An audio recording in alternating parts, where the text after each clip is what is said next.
Hello everyone. February the 19th today.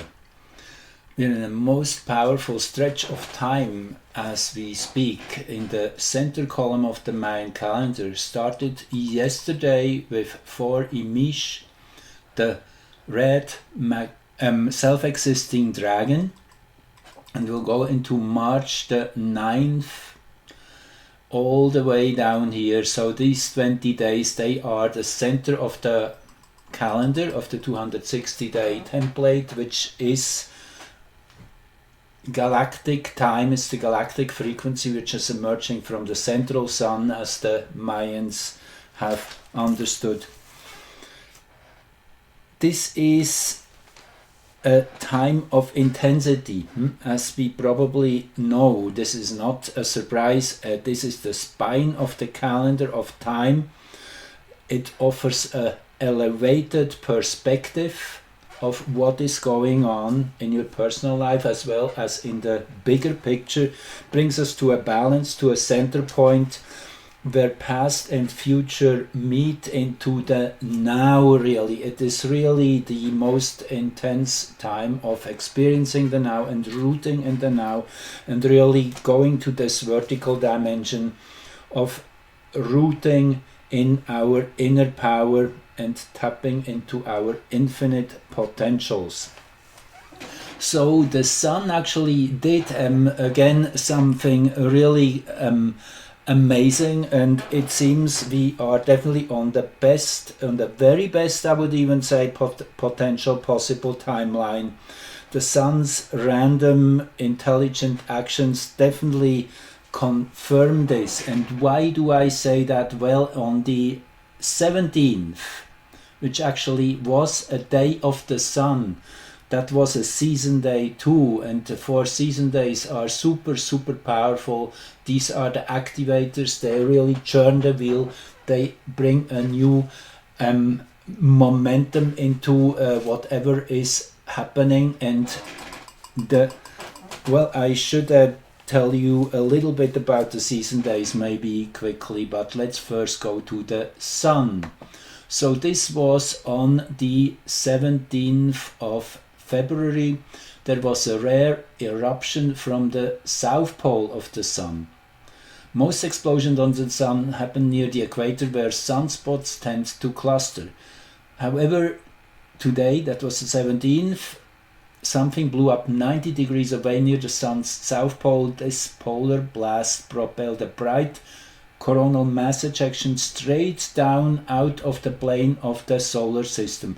And naturally, the North Pole is the root, is where energies are rooted. It is in that sense represented in the astrological chart by the midnight point.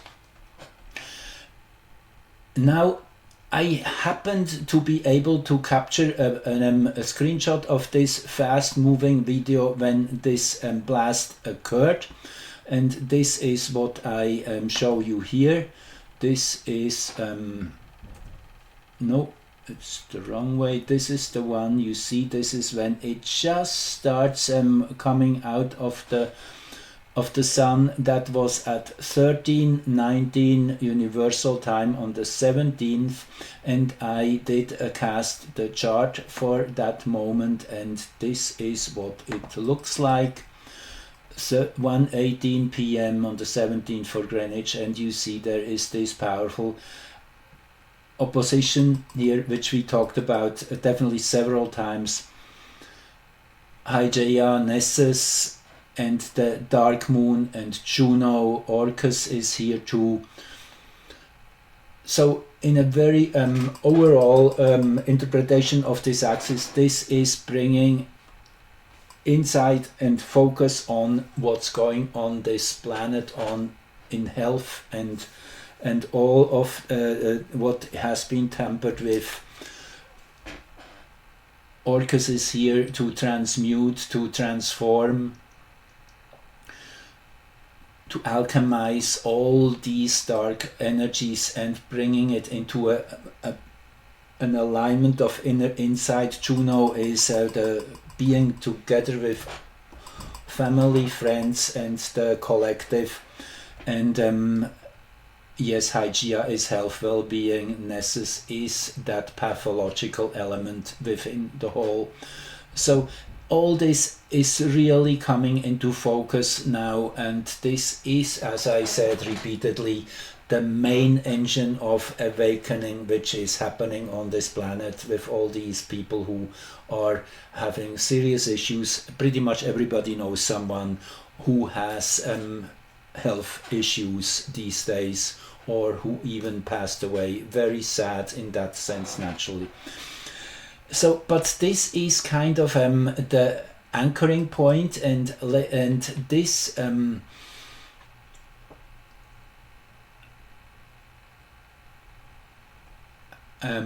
let me see now. This happened just a few hours prior to, actually after this, you see, 1:18 p.m.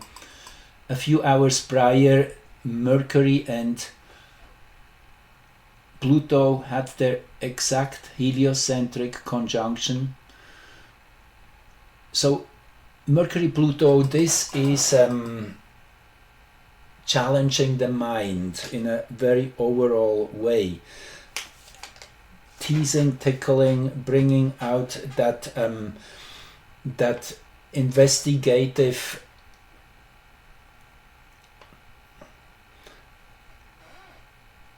kind of, one has to look. There's no way of avoiding something with under these energies, and Pluto naturally is the one which is at the helm of everything that is going on. Pluto having changed into Aquarius for the next whatever 9 months, which started on January the 20th, that has really given a strong amplification to involving ourselves in,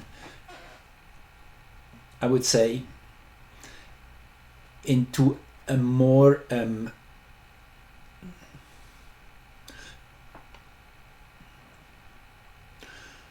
kind of detached mode on one level, and also it implies that the recognition of all that artificial intelligence and the programming and whatnot, which is going on here too. Anyway, that Mercury-Pluto conjunction was just a few hours before, and it is always interesting when the Sun acts up what is really going on in the planetary alignments, what has been amplified by this particular movement and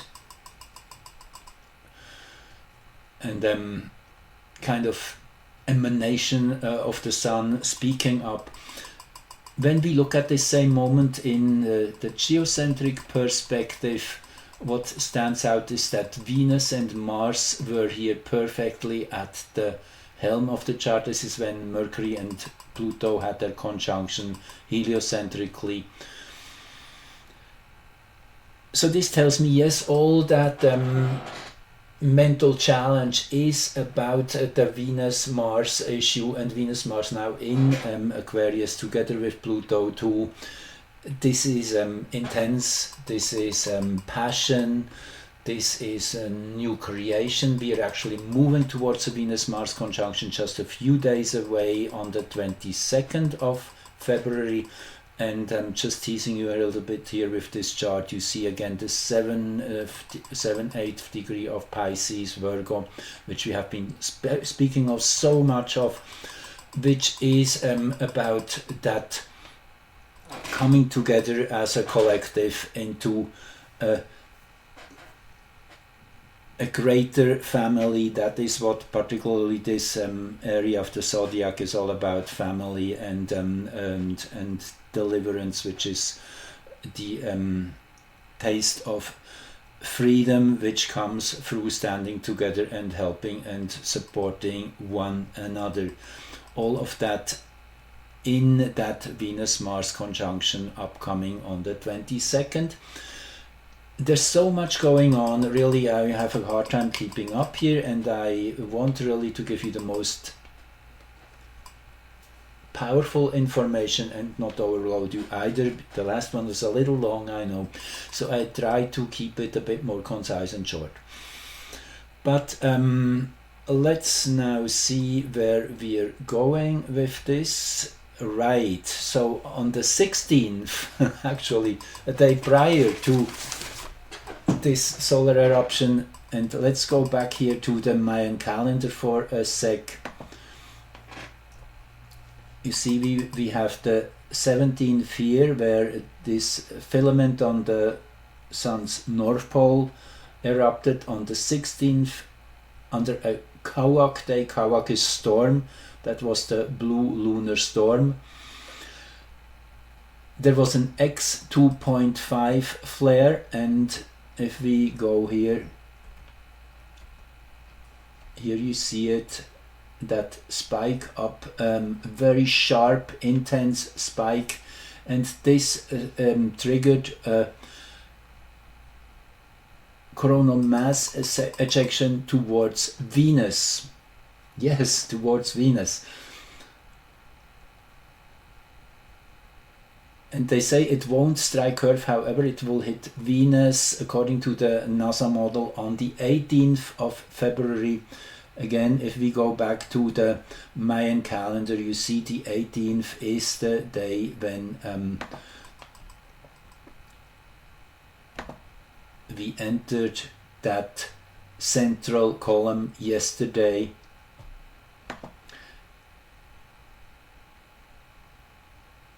Now, coronal mass ejections are blasts of solar plasma. It's a strong hurricane storm of solar particles, and CMEs do not erode Earth's atmosphere because, unlike Venus, our planet is protected by a global magnetic field. However, they say it will probably erode a small amount of Venus' upper atmosphere. That's how powerful that blast was, what it sent towards Venus, that X 2.5 flare here. Again, for those new here, this is a logarithmical scale, so whatever is here in this area, if you take this as 1, this is 10 times stronger, this is 100 times stronger, so this is really an enormous spike that was similar to the one we had exactly on New Year's Day, and on the day the Mayan, the Chinese New Year started on the 9th of February. It really is interesting how the sun acts up on these ignition days when something new gets started. So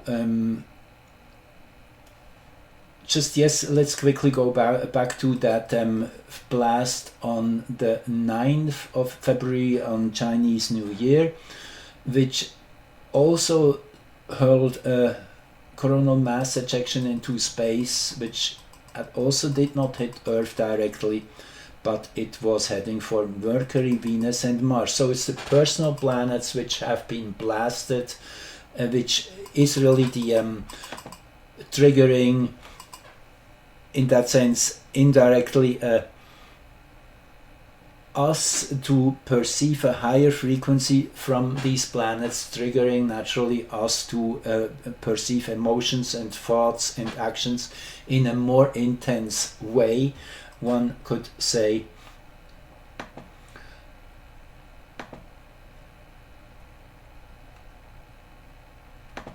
Interesting. Okay, let's now look at what else I have here lined up for you. So this was the moment when we had that X 2.5 flare on the 16th, which sent that strong wave towards Venus. Venus actually was here, you see, just cutting into 0 degrees Aquarius. So again, it is that approach towards Pluto, which totally makes sense. Pluto has this superpower, this kind of turning everything upside down. So Venus being blasted at that time makes total sense. Interesting is that at the moment of this flare, that spike, we had the 15th degree of Aquarius here rising together with Chariklo. Chariklo is a higher kind of octave of Venus energy. Chariklo is mythologically Chiron's wife, Chiron the wounded healer. Chariklo is the midwife. She's all about compassion and also of igniting something new, birthing something new. Chariklo in Aquarius since 2018, probably till 2025. So it is this time also where something new is born in a very literal way. Chariklo is now here in the center degrees. If we go back to that blast of on Chinese New Year, you see the moon was in this degree. I found this very interesting. In the Sabian symbols, this 15th degree has two lovebirds sitting on a fence singing happily.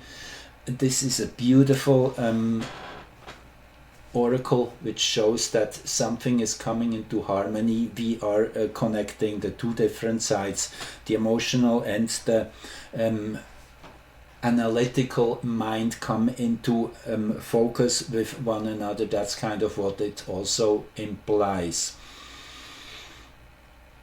If we go back to this 2.5 flare on the 16th and look at it through the heliocentric perspective, I found this further really outstanding synchronicity. The sun is really intelligent. I mean, there's no question on that. This is the super intelligence, really, and all our personal intelligence is kind of a, you could say, a satellite. We are expressing that solar frequency on a very individualized level. What I want to show you here is Venus at that moment when that flare erupted and shot out a big wave of energy towards Venus, particularly was in the 21st degree of Sag. Again, this is as seen from the sun. You can think of the sun here being at the center, Earth is here, and but if we now go forward to the 22nd of February, when Venus and Mars will have their conjunction, you see what is here at midheaven, the 22nd degree of Sagittarius. How about that? It's really a magical universe we're living in. Everything is exactly timed, everything is exactly measured. Yes, there is the freedom of will we have within that kind of parameter, that field which allows us to move in our own way, literally like that little grain of sand within the bigger picture of the cymatics.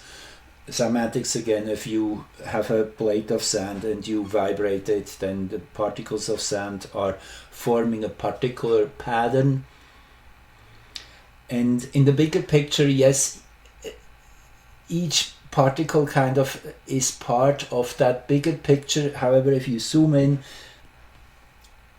every little grain of sand has that freedom to dance in its own little space, to its tiny micro movements, whatever is feeling good, feeling right, being in harmony with the bigger whole.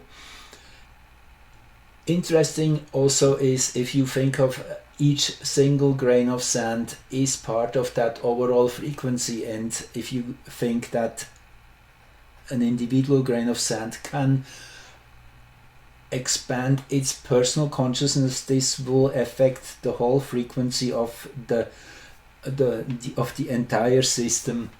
And that made me think of what this lovely gentleman has said, oops, that went the wrong way. Let's see if I can go back to that. Okay, no, I'm not. Okay, just bear with me. I want to pull that up quickly if I can. Okay, here it is. Upside up. That's when you have something ready on your screen and then you make the wrong move and then it jumps away. But here we go. I guess, yeah, it's just be here. This is Ilya Prigogine, who was a Nobel laureate in 1977. When a complex system is far from equilibrium, as our present world is, small islands of coherence in a sea of chaos have the capacity to shift the entire system into a higher order.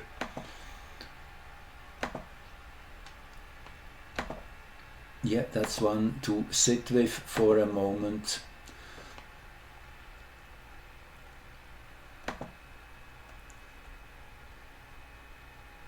So, yes, what else I did want to say? One last thing is about the human design system. As you know, as planets move through the different hexagrams, through the zodiac, let me show you here what I'm talking about here. So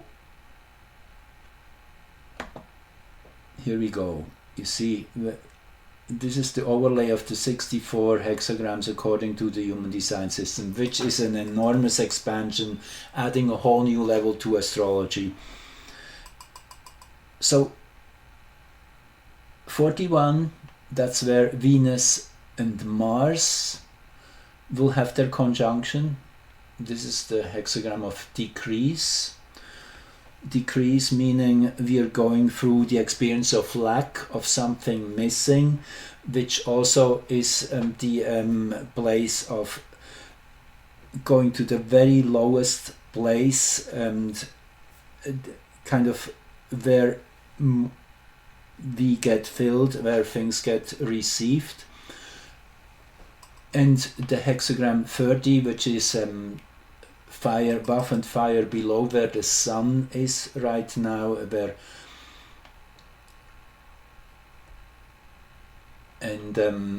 Mars will be in very soon.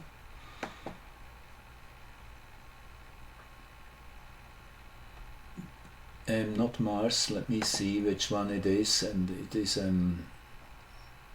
anyway, Mercury is the one. Okay, so Mercury and Mars and Venus are defining this whole channel. Yeah, I'm trying to teach you something new here again, so bear with me. So these are the transits of the 17th. See, this is one of the circuits here, and this is collectively turned on. This is the emotional side of the diagram. This is kind of the blueprint of our human wiring between all our different centers. This channel connects the root with the emotional center, and it is giving us, let me just show you this write-up, which is on the internet and the Human Design Tools website. The 41, which is the gate of decrease, of experiencing that lack. It gives imagination of what could be. So the channel is called recognition, and this is active from the 15th into the 23rd of February. This is really an interesting activation. The emotional center heats up to that pressure of the 41 from the root, and it fuels an intense need to get in motion towards a resolution of that experience. So it is really, again, from the root, from the North Pole, so to say, from the midnight point. That's where all this energy is coming from. The spine, the vertical central column in the Mayan calendar, all of that comes together. Here is a little more of what this web page says, and I will put the link under the video. You can go there and read more, learn more about it. It's a bit like those little whirlwinds we see in the desert. The hot air combines with a low pressure area, and you have this whirling vortex that races across the landscape. It is that inner emptiness which generates that inner lack, which generates this whirlwind, is, as the image is here, the center is hollow, but it is not really empty. It fuels the energy of the hot air with its low pressure and sets it in motion. This is the pressure to experience something, usually something emotional. So the channel 4130 is a strong pressure being recognized by an intense feeling. Venus-Mars. And this is really laying the foundation for a 2-year cycle. So this is not just about these in present days. We are laying the foundation for the whole next Venus-Mars cycle, which ultimately leads to the ability to leap from lack of experience into experience running full bore. And of course it wants to share all of that with others. This can launch some pretty wild rides in experience and occasion some deep reflection. After the fact, it is called the channel of recognition. That new experience allows them to recognize an emotion within them that they can then share. And yes, last not least, it's again that 7th, 8th degree of Pisces, which I have been talking about so many times, which started to get activated when Pluto and its moon Charon on October the 10th, 2023 turned into direct motion, igniting, starting that phase of Pluto's forward push, which will end somewhere in May when it becomes stationary. So all these 7 months or so are ruled by this energy. You can go back to that recording. It really lays the foundation for what we are experiencing now. Thank you for joining and listening again, and talk to you soon. And if you are new here, welcome to my channel, and as usual, all the descriptions, all the links are in the description below, and thank you for your support. It's very, very appreciated. Helps me to keep going. Okay, bye bye. Love you all.